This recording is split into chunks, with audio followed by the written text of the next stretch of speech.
Hello beautiful people, in this tutorial I'm gonna talk about e-commerce tracking on Shopify, and in this playlist I will talk about everything about Google Analytics, Google Tag Manager, enhanced e-commerce tracking like add to cart, view cart, purchase, and payment failed, payment success. We will track everything using Google Tag Manager.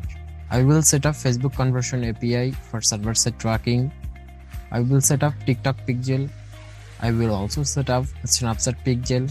I will also set up Microsoft Clarity, so it's very easy for our user behavior in a video.